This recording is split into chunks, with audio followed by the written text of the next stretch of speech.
everyone, my name is Junon. I have a health science background, and I'm the author of the book Truth and Empathy, How to Find Your Soulmate. And I'll put a link to the book below. This video is about the romantic compatibility between INFJs and ESFPs.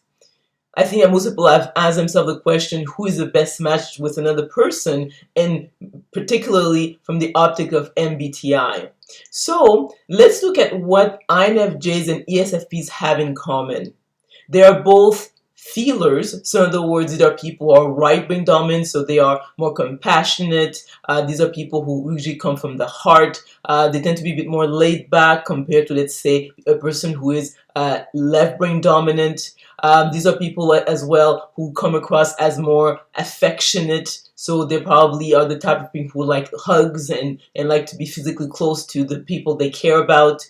So that's one aspect that they have in common. The other point also is that these are individuals, interesting enough, that if you look at the INFJ compared to, let's say, the other intuitive feelers, is very expressive. So you'll see that the ESFP, being an extrovert, also likes to interact with others, and they come across as warm and really friendly. And the INFJ actually has that because the INFJ has extroverted feeling as its second function.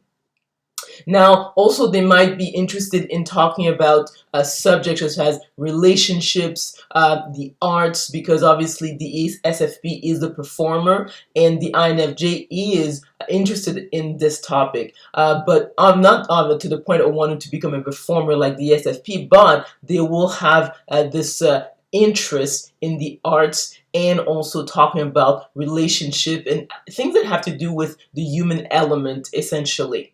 One area where the INFJ and the ESFP may have issues has to do with the fact that the INFJ is the most intuitive of all the personality types, and it has to do with the fact that they are focused on the abstract future. Whereas the ESFP, being a sense of perceiver, they are about the present moment. So they want information that is useful, that they can apply right away, and that is like practical. So when the INFJ is talking to the ESFP, they have to take that into consideration. The fact that they have to sort of like filter anything that doesn't have a practical use in the moment. Another area where the INFJ and the ESFP will have issues has to do with the fact that the INFJ is a judger and the ESFP is a perceiver. So the INFJ likes to plan, likes predictability.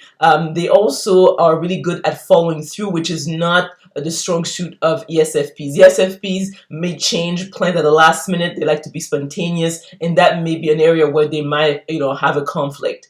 The other aspect is that the INFJ may look at the ESFP as being self-absorbed because the ESFP has introverted feeling as its second function, and the INFJ has extroverted feeling as its second function, which means that the INFJ is concerned about group harmony, is concerned about how their behavior will impact others or even the ideas of things of the sort, whereas the ESFP doesn't look at it that way. They are about authenticity. So if, let's say, they're making a decision, they're not really as concerned about how it might impact their environment, as long as it's aligned with their own morals and their own values. The other point as well is that the INFJ has introverted thinking as its third function. So the INFJ is quite logical compared to, let's say, the other intuitive feelers. And the ESFP is not necessarily like that. So in other words, when let's say they're having a conflict, the INFJ may look at the ESFP as not being logical or being, or making decisions based on facts.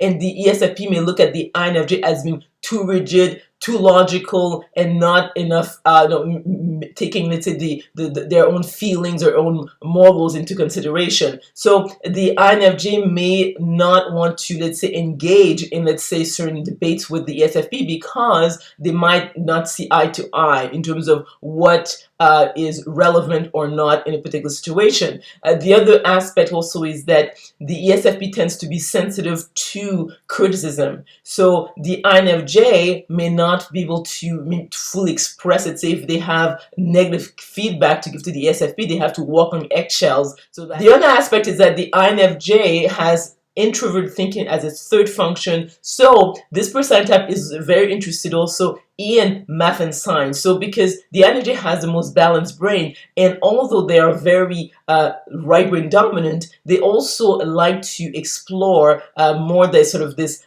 left brain dominant type of topics. But the ESFP is usually not very interested in these areas, so the INFJ will have to go outside of that relationship to fulfill that need of exploring more math and science subjects. And the other point obviously is that the INFJ is an introvert and the ESFP is an extrovert. So to recharge, INFJ has to be alone or with just a few people, whereas the ESFP, to feel really energized and feel better, they have to be within a group, and actually they really enjoy being the center of attention, which is different from the INFJ. So to summarize, the INFJs and the ESFP would not be a good romantic match because one is an introvert, the other one is an extrovert. One is an extrovert feeler, so they really are concerned about group harmony and they want to bond with their mates, whereas the ESFP are about authenticity, so they base their decision on their own morals and own values. One is a judger, so in other words, they like to plan, they like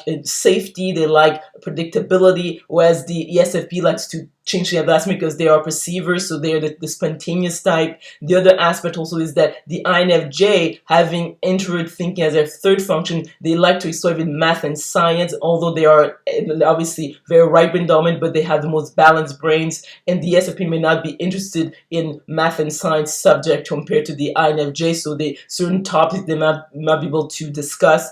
The other point also, the ESFP tends to be sensitive to criticism, and the INFJ, although obviously very right brain dominant and an intuitive feeler, is actually quite logical and may come across as judgmental to the ESFP. The other aspect is that being a judger, the INFJ is usually cautious when it comes to the money management, and ESFPs have a tendency to mismanage their finances, so that also could be an area of conflict when it comes to the INFJ with the ESFP. So for all these reasons, I would say that this is not a good match. You can comment below to let me know if you agree or disagree with this romantic compatibility analysis. And if you enjoyed this video, if you liked it, please click on the like button, subscribe to my channel, and we will talk soon.